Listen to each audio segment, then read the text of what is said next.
When you are constantly pushed, belittled, humiliated, abused, blamed for things that are not your responsibility, when you are made to walk on eggshells, when you are kept hyper vigilant and hyper attuned to the environment so that you can foresee what is coming and prepare for the same, how else would you react than become this animalistic version of yourself who just reacts to the environment without thinking, who just does what is being done to them? Because how else can you control and handle an environment that is filled with so much adversity? You start reacting, and that is what we call reactive abuse. When the narcissist pushes you to your limits, when they break every single boundary and violate you in every single way possible, you start acting aggressively. You start acting the way they act. You start yelling and screaming, hoping that would control them. You need to understand that reactive abuse is a normal reaction.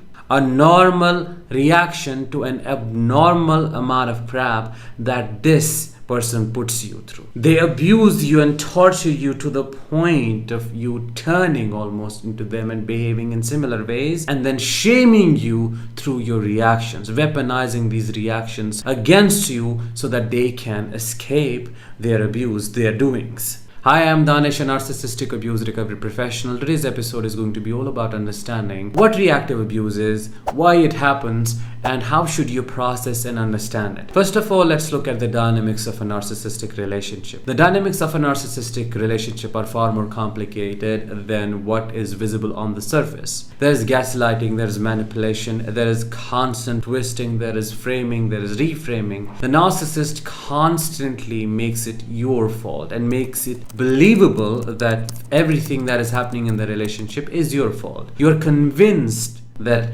you are the crazy one, you are making things happen, so you try to fix things more. Ultimately, as things happen and as time passes, the narcissist doesn't stop and escalates in their abuse. They keep torturing you more and more with every single day, every single week and month passing. A time eventually comes when you have had it enough and the abuse that they're putting you through just crosses all the tolerable limits. And at that point, your extreme survival instincts get activated. You start reacting to the environment because the environment is adverse. It is not your fault. You have been designed, you have been created that way. And talking about the survival instinct, you have 4 responses: fight, flight, freeze, or fawn. Now, first you try to run away from the environment, you try to avoid things, you try to fawn a little bit, you try to give in a little bit so that you can calm the situation a little bit down, but none of it works. And then finally the fight, extreme fight and aggressive, this rage response gets activated, and that extreme survival instinct and power gets awakened in you, and you start reacting to the narcissist by doing the same things. When I say the same things, I mean if they hit you, you start hitting them back. If they yell at you, you start yelling at them back. If they give you silent treatments, you give them silent treatment back. If they withhold attention, you do that back. You become this bitter, cold, unempathetic version of yourself that is not actually you. You just turn into this shell that has no emotions at all, because every single emotion that you have ever displayed in the relationship was used against you. So your system shuts everything down and makes you this extreme, reactive, hard and cold, emotionless version of yourself so that you can combat the narcissist effectively and keep them cornered. Reacting to the narcissist's abuse creates a cognitive dissonance about self. You stop recognizing who you are, because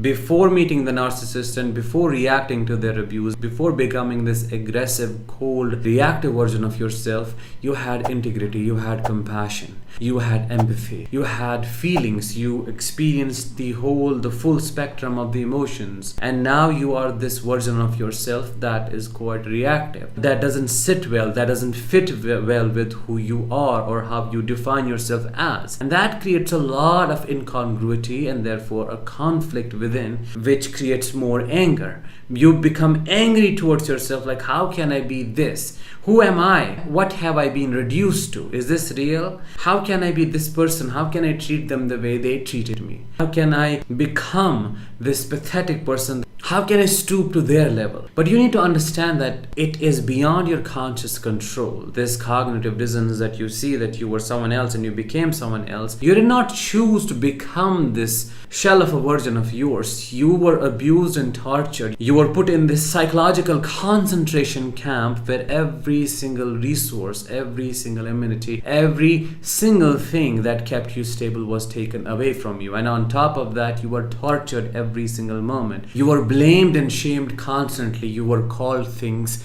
that degraded you, that demoralized you. You were made to think that the reality that you perceive is not how it is. You were made to question yourself, your motives and intentions. And if that happens, how else would you behave than react? You need to understand that this difference between who you are and who you have been, who you actually are, does not mean that you have turned into a narcissist. This is what we call narcissistic fleas. You have these narcissistic traits, if we can call them that for a moment, or you are reacting to the abuse.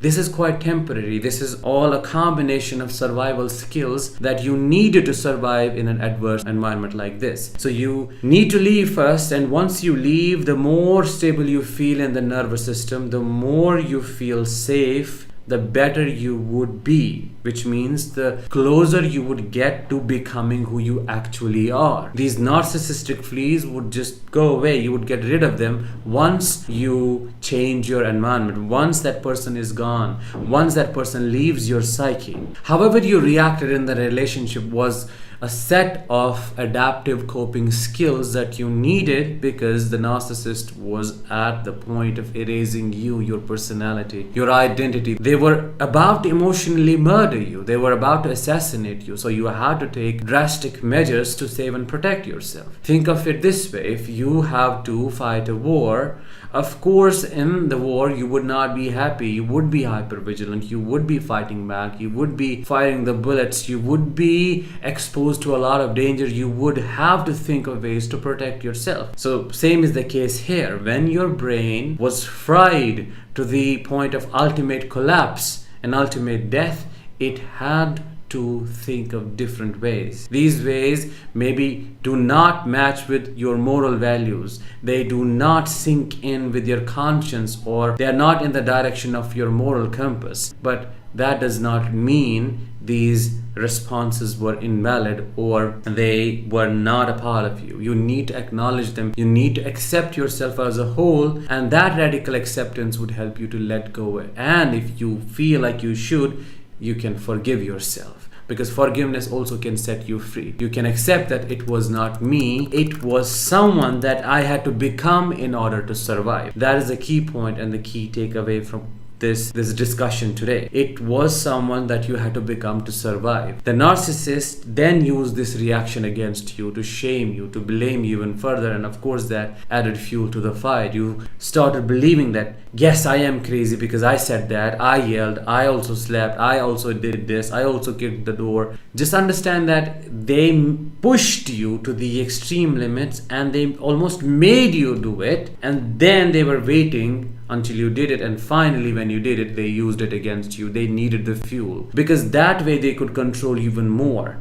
If you feel guilty about your actions, if your own conscience starts berating you, if that critical voice starts shaming you, then for the narcissist, the job becomes easier. It is very easy for them to make you tiptoe around their commands and make you do things that you wouldn't have done otherwise. So understanding reactive abuse as a normal survival reaction to an abnormal amount of abuse that you have survived, well, all kinds and intensities of abuse are abnormal. In this context, I'm saying that it crossed every single level imaginable, every single way.